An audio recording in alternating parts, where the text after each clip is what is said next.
Thank you for sitting down and talking to me, Luke. You're welcome. I appreciate it. So, where do we want to start? Let me ask you this. What do you miss most about Alexa? I think I just miss having my sister in every aspect that comes with, everything about her. Yeah. It's just, especially when I'm sharing a bathroom or anything, it's just a big part that's missing. Even when she wasn't here, it's just everything about her. Yeah. And did you, when you were younger and you were feeling, because I remember, what was it, 7th or 8th grade, you, I remember one of the teachers said, you had said something at school, which then, I can't remember, what did you say at school that caused alarm? Well. Oh no, and I just thought, looking back. Well, I think looking back, it was, I think from both angles you can argue, it was a joke, but, for someone older hearing that as a joke, it's not very funny. Yeah. For me saying it in the time, I don't think the consequences that statement has. Oh, okay. So I think it was a little bit of, and now that I've been through, having mental illness, it definitely, I wouldn't say it now. Yeah. And Well, what do you remember? When is the first thing you remember about Alexa and her struggles?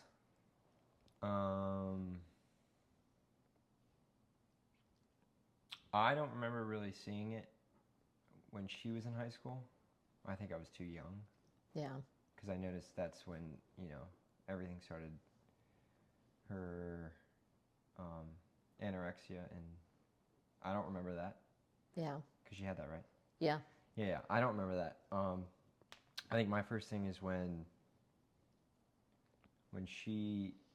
Anna called about her at JMU. It was that whole scenario when the first time she was hospitalized when she came home. That's kind of what I knew. Yeah, and that's when. And you can't really, if you're not informed about it, you can't prepare. You can't prepare, and then that's when I learned everything about it. Yeah. And how did that affect you and your mental health, like with everything that we went through with her experience? I think at first it didn't. When I was younger, like the first stages of her having it, I don't think it affected me. I think whatever I had going on was just what I had going on. Which was? I don't know. I think minor depression, and that could just be from ADHD or, just puberty. And I think when I grew older and us getting through her bipolar as a family, I was definitely forced into, not forced, but, I was home with her. So all of her episodes, all of her just the big issues I was around for, and I think that's when it started affecting me because, I was just there for it, and I was going to step in because I was at the age where I'm not just going to not do anything. Yeah. So that's when it started to affect me because I was a part of it. Plus I had ex-girlfriend problems and roommate problems during everything. So it was just so much trauma in my life. There was really no way around it. And then with her, I can put the roommate and the ex-girlfriend, I can block that out, but there's no blocking out Alexa. Like, she's my family, she's my sister. Yeah. As much as trauma it causes, I don't care. It's for a purpose. So And when you say it affected you, how did it affect you? Oof.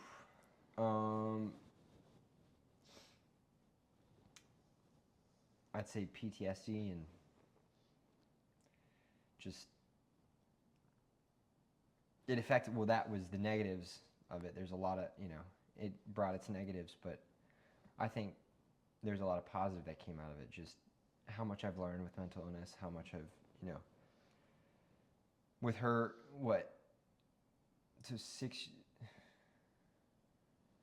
how long was it? Did she have bipolar? Well, it was first diagnosed the end of 2015. So what? But I 8 mean, years? looking 8 back, she years, probably. But let's say the 8 years we knew since it was diagnosed, right? Yeah. Probably. And she died 23. Yeah, but it definitely the behavior that was going on in senior year in high school definitely was probably hypomania. But we didn't know. Yeah. So I definitely think 8, 9 years.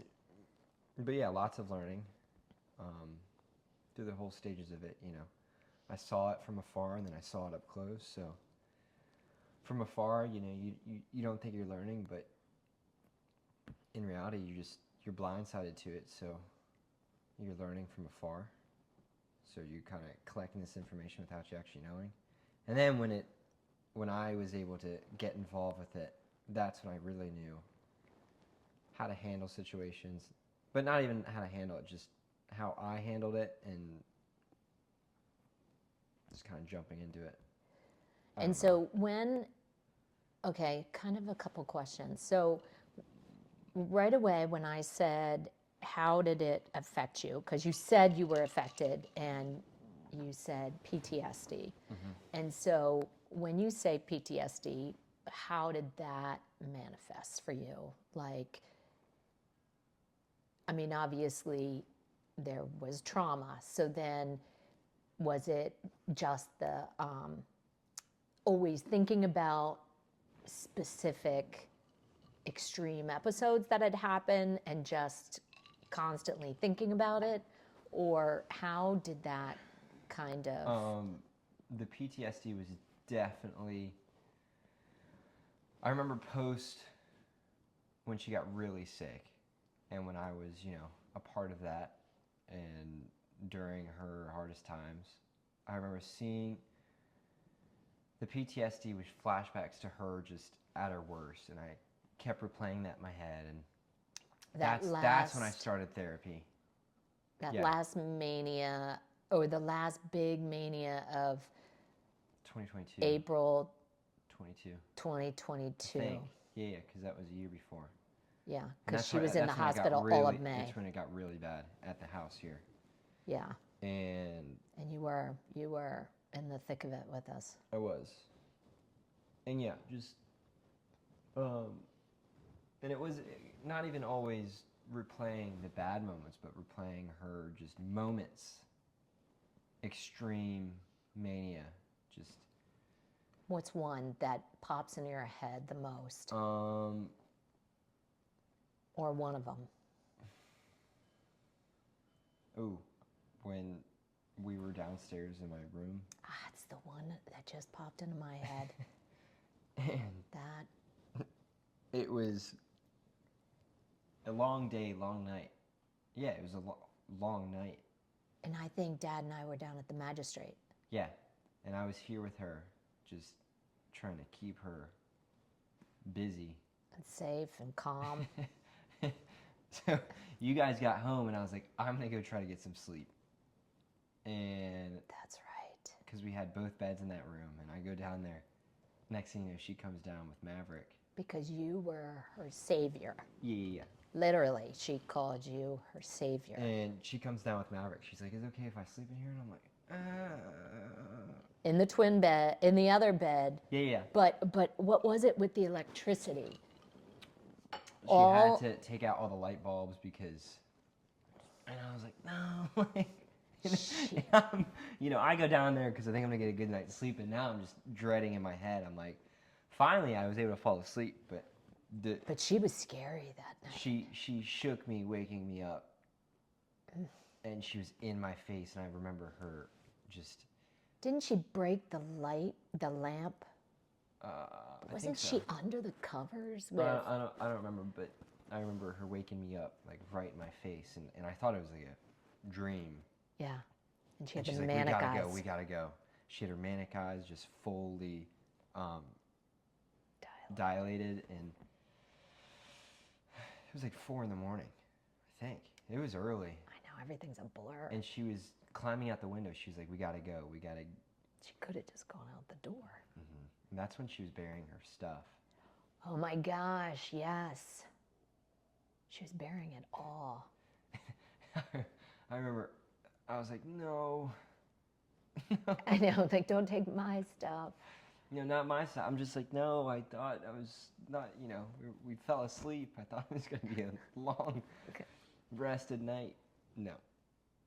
And then she was, That's remember not- when she hosed off everything? She was That trying was to, that was the same morning, same night. I believe. I think it was. It might have been late at night, not early in the morning. I don't know. I think you had expressed a desire to start therapy before that mania. Or no, was it just after that? No, you. I had expressed You therapy had expressed therapy for you. for me after that. Okay, and that's how, okay. And thank goodness you did start. And that you clicked with your therapist. Because that doesn't always I happen don't- right away. She's a good therapist, but maybe she's not. Why? Okay, explain that statement. I've only had one therapist, so I'm like, maybe, I'm just good at talking, so she could give me bogus information. Luke, are you saying you want to try a different therapist? No, I don't know. It didn't. I don't want to even try a different therapist because I'd have to go through the whole beginning don't. stages. No, my therapist's perfectly fine. Perfectly fine. But it's all I know, you know? Well, what is she? Hasn't she given you? Yeah. What has she given you? Coping strategies. That's for me and my therapist to know. Oh my golly! I'm not saying specifics, Luke. You do this every time. I don't want specifics. But yeah, that was probably, that one stuck with me for a while. That vision. Yeah. There are a lot of visions. What do you think about, because you had a roommate at college with mental health issues, an ex-girlfriend with mental health issues, multiple girlfriends with mental health issues, friends. multiple friends. We'll just say, Let's keep going. so many people in your life with mental health challenges and serious ones. What do you attribute it to? What do you think? Oh, personally, I think it's social media. But I think it's social media. I think it's social media. I think it's social media. Okay, but why? Why? I mean, I could think about the obvious. So, a lot of which I've been able to, let's say, dissect, Yeah. is from my own past. Just everything. I think with Your Alexa, with experience. my friends, with my own experience. And I think I had a lot of problems from social media for body image. And that was a big thing. And that's one thing we discovered in therapy. So yeah, social. Are you sure you want to divulge that? Yeah. Because you said you didn't want to share anything that you and the therapist. So yeah, seeing how social media has affected me, and how far I've come with, I'd say social media and just, let's say the whole phone in general. How just, I think it's with everyone, but especially my age and our generation, If there's no underlying mental illness, just it'll bring some out, even if it's anxiety, if it's just dopamine addiction, everything about it. Yeah. I've seen how it affected me, and I know that. I'm aware of it. Yeah. So I try to limit it, especially with everything, like with the body image stuff. Yeah. How do you limit it? Well, that I followed, like with working out, I followed a bunch of people, just inspiration, and these people posting shirtless pictures, and they look crazy, and in your head you're like, oh, that's where I want to be, and it's like you're comparing it to them, and then that just brings you down a whole. So how do you keep well, that one, in check? I don't follow any of that anymore.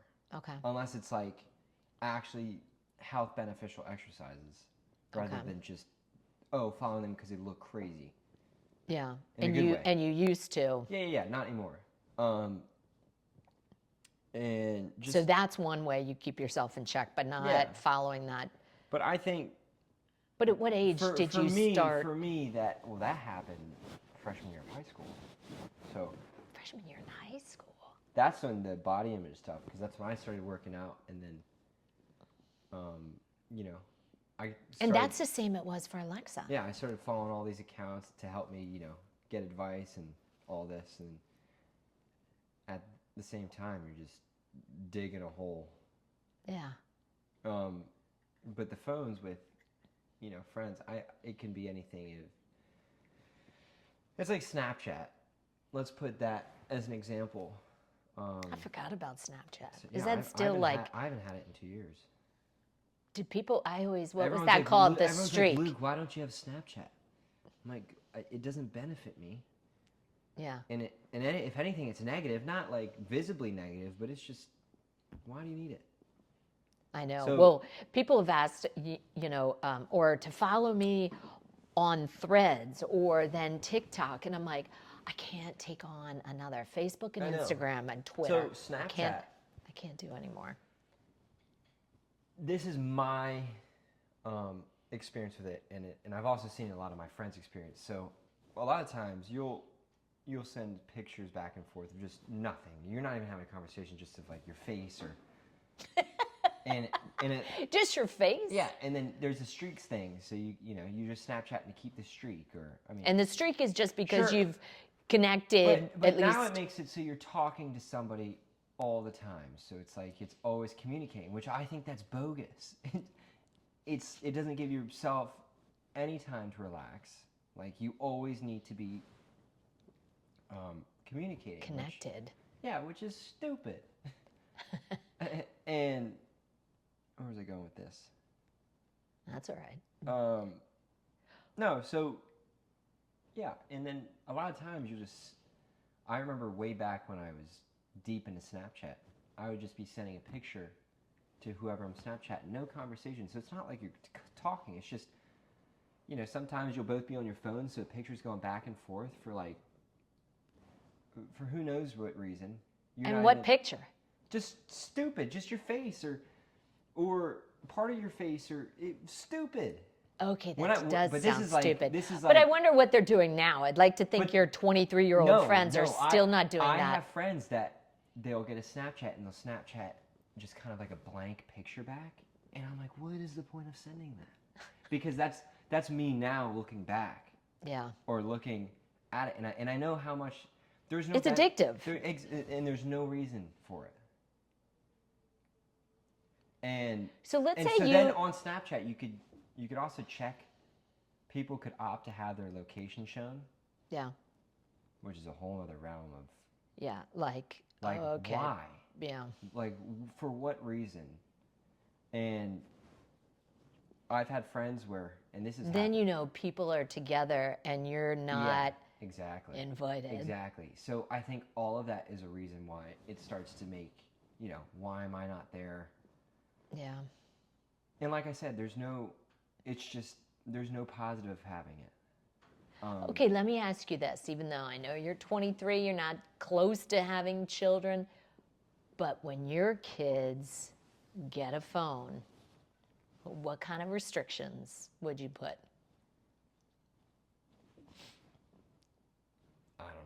thinking about how detrimental it is. I mean, I think the way you guys did it with don't have a phone until you're 13, Yeah.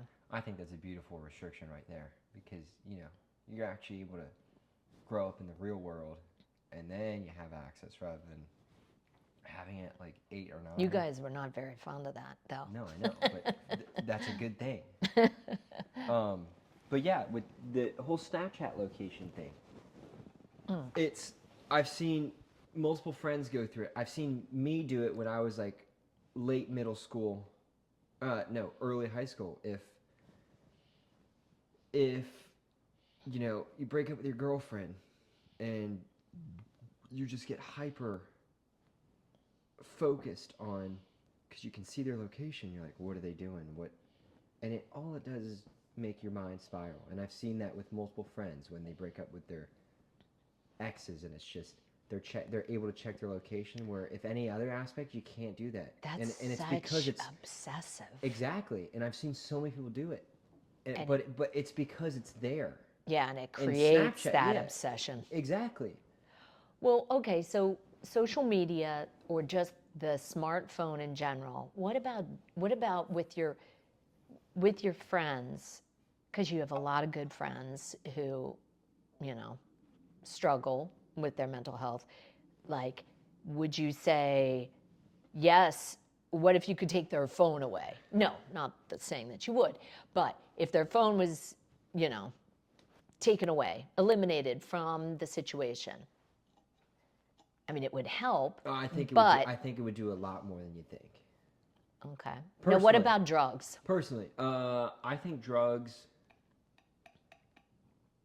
I mean, drugs is a weird one because there's so many studies. There are, and I think it's weird because I think, you know, there's so many different factors that play into drugs. Like, let's just say weed. Let's just talk about weed here. It's I think if you have underlying mental illness and you... How many of your friends, let's start there, your good friends, if you're socializing with them, how many are smoking pot all the time or are already stoned? Like, if you're meeting them and they've already smoked, and like, how a few used is it? A few. I think I had friends where it used to be more, like high school was definitely more prominent, and they've grown out of it, which is good. Yeah. You too. Yeah. But, you know, it's like everything. I have some friends who have major addiction problems, so anything substance they'll get attached to, and when alcohol, and when they're drugs. on those substances, or even not even just when they're on them, like when it's in the time period of them doing it, you can see other issues start to arise or come from it. Yeah. So well, I think it depends on the person. Like, I can control my drinking, I can control my weed smoking, I can all this stuff, but not everyone can. But everybody thinks they can. Some people think they can. I mean, if you asked any of your friends, can you control how much you drink? Can you control how much you smoke? They're going to say yes. Yeah. I mean, don't you think? Some, not all. Some. So the question is, what would people be saying about you? I have some friends. Oh, well, they would say the same thing. They're like, Luke, why are you going home early? Luke, why are you? But I've been through a lot to get here, so it's like, yeah.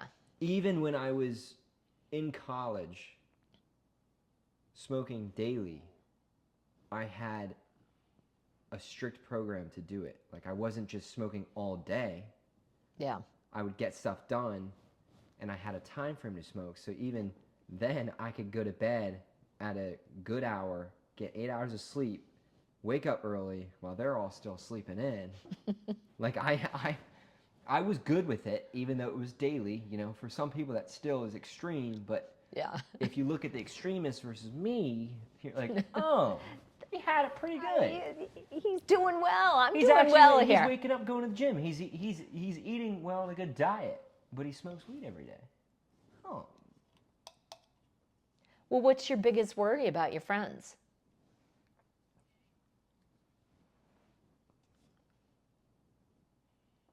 Because you're lucky because there have been a lot of deaths like in the 28, 30-year-old range that fentanyl deaths.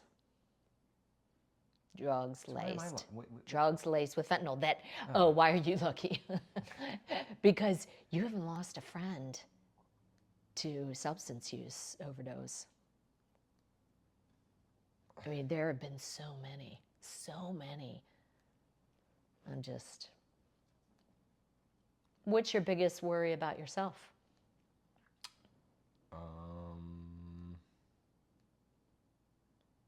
Because mentally, your depression, anxiety,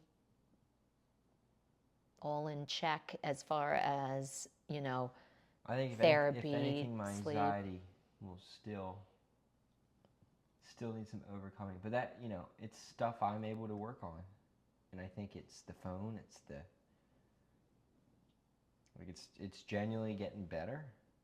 How has it gotten better? So at its worst, what did your anxiety look like? All right, I'll paint a picture for you. Okay. I could get a canvas.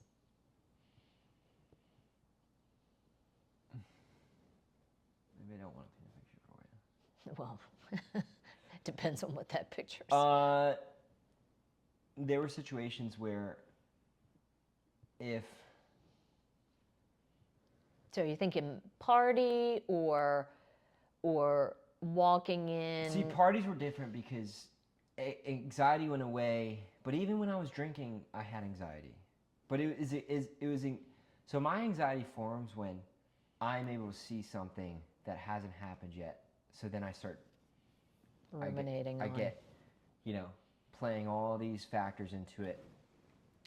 Like I notice my anxiety can't happen if everything's just spontaneously happening. If it's just spontaneous and it just happens, I have no time to even think about it and stress about it. Were you stressed about talking to me? No. Good. Well, I remember there was one time I wanted you to pick something up. To me, it seemed like a random, easy task I was asking you to do. You have to tell.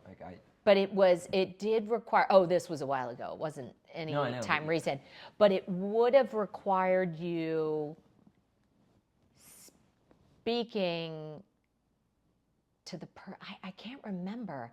And you had said, I can't do it. I remember getting upset. And then you explained, you're like, it's causing me too much anxiety. Like the thought of going in there and talking. I can't remember what the situation was. That.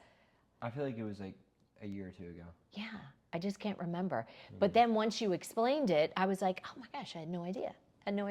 But yeah, that's how it is. If there's something, and it can relate to anything, that'll just, and if I start dwelling on it, and if I'm able to push it off, I'll completely push it off. If it comes in, I'll just get so anxious where I used to,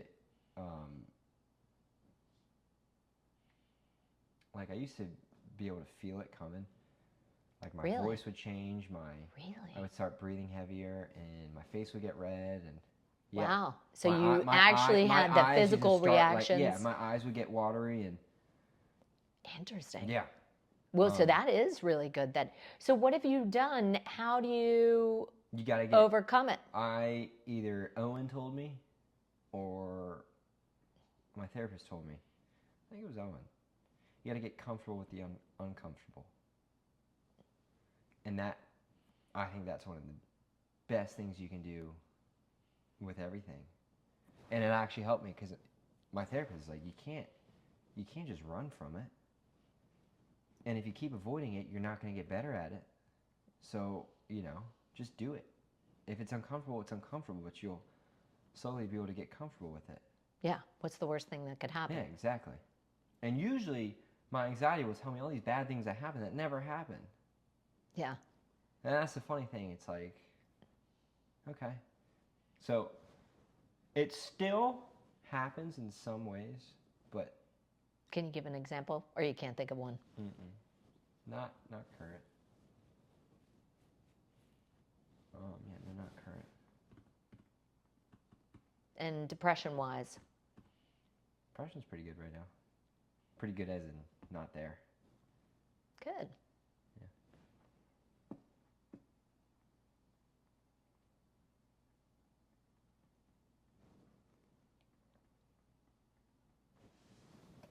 I love you. Love you. I was trying to think about, before you look at your watch, I know there was something else I wanted to.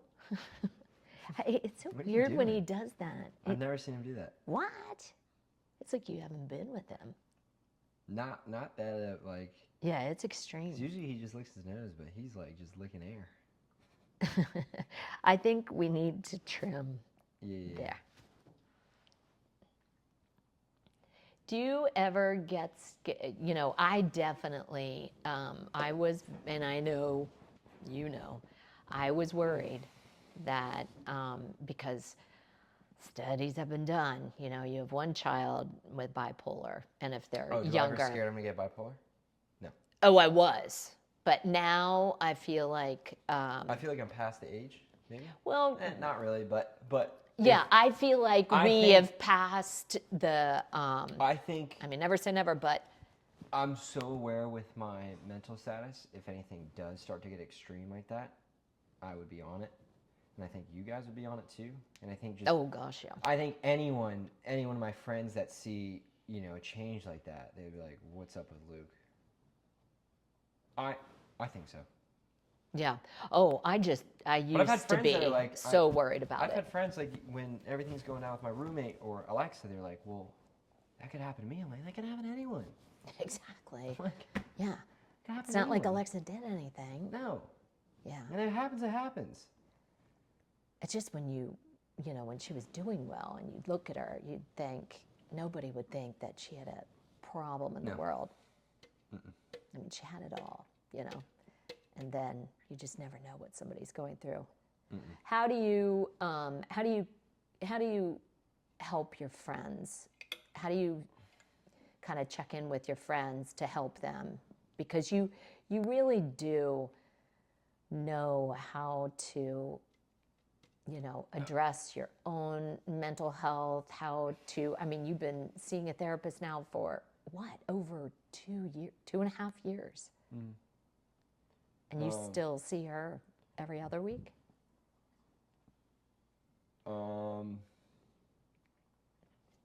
Because I know you've had some serious conversations with some of your friends. Yeah. Well. Expressing concern. I wouldn't. If it's me helping them, it's probably them not doing well. Yeah, maybe that clearly. Sounds weird. Maybe that sounds weird, but it's a lot of them will come to me. Like, not so much that I help them because just asking like what to do. Yeah, I'll check in, but a lot of people will come to me just about stuff or just to talk to if anything is getting extreme. And I'll be able to, talk to them about it. But I definitely have backed away from helping because it takes a toll on me. Yeah. That's something I've talked about in therapy too. Like, it's healthy boundaries. Healthy boundaries. And it's a hard thing to do. It is. But that's like everything I've learned. I'm know your limits. I know my limits. And it's not saying I'm not helping at all, because I still am, but it's just... You can't completely take it on you used to. Exactly. So that's where we've come. But I don't know. I think me just being aware of what's going on is helping. Yeah. That makes any sense. Oh, it totally does. How would you explain bipolar to people? If someone didn't know, said, It's like a roller coaster. I'm sure that's probably, you could probably find that on the internet, but it goes why? up, No. it goes really high, really low, Yeah. right in the middle. It turns, it loops. It's all over the place. And when you're on a roller coaster, you're screaming, you're scared, you're happy, you're upside down. That's so true. I wasn't even thinking about the scared and the happy. Because not everybody has... You're quiet, you're, Screaming. And yeah, it's definitely a roller coaster. But not everybody with the mania has psychosis. No. Alexa, had the psychotic features, which... And I think maybe bipolar can be roller coasters, but the types of bipolar can just be, you got a huge roller coaster. Exactly. You got a little wussy. Well, I'm trying to think of like little... a little, hey, you only have to be 3 feet to ride this one. Hey, you gotta be 6 feet. You gotta be really tall to ride this one. What's the scariest one? Alpengeist. Alpengeist. The I haven't Griffin. been. I I think. haven't been in so long. Um, Alexa loves roller coasters. The Alpengeist is the one that whiplashes you. I think that's probably where Alexa was. The Alpengeist. Oh, golly. And she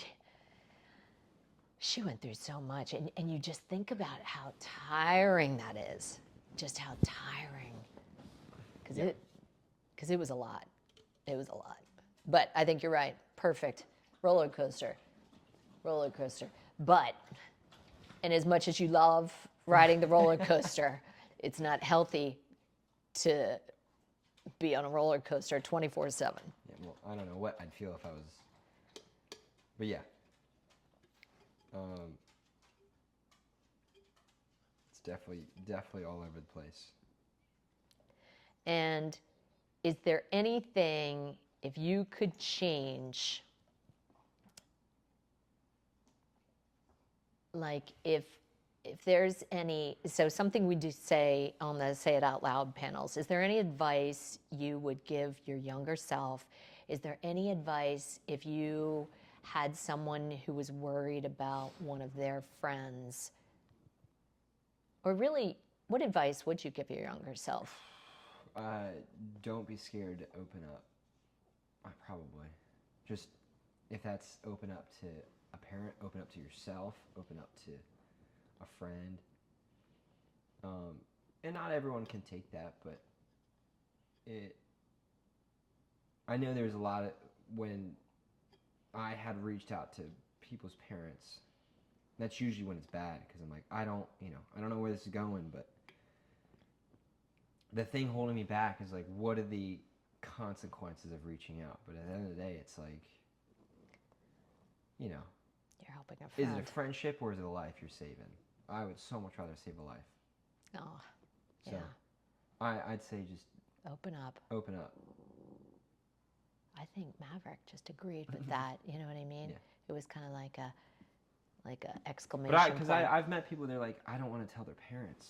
I'm like, well, from experience, Yeah. you don't know where it's going to go.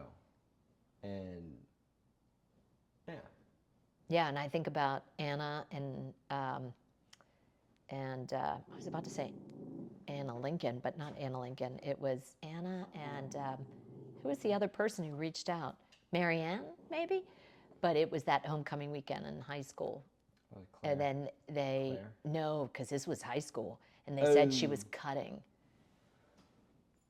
Yeah, I didn't know this and was they way back. dreaded telling us, but that was like the beginning of us really like beginning to understand. Yeah, and then look, it's not like Alexa pushed them away. Maybe in the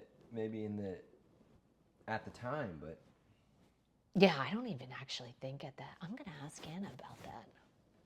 So, younger self, open up, talk to somebody. yeah, about yourself, about someone, about.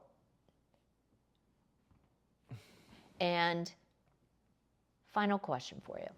how can you or anyone else, how can we help to reduce the stigma associated with mental illness? Open up. Yeah. Seriously, like, a lot of people treat it like it's such a bad and abnormal thing, but everyone's got it. I bet you every one of my friends has it. It's just Varying degrees of it. Yeah, varying degrees. Who's okay to admit it? Who, it doesn't have to be a roller coaster. Yeah, I mean, definitely there is a certain yeah. level of anxiety that is good, because then that, To me, because I do have a very few amount of friends that, you mention something, they're like, I don't get it. And I'm like, what do you mean you don't get it? Like, what?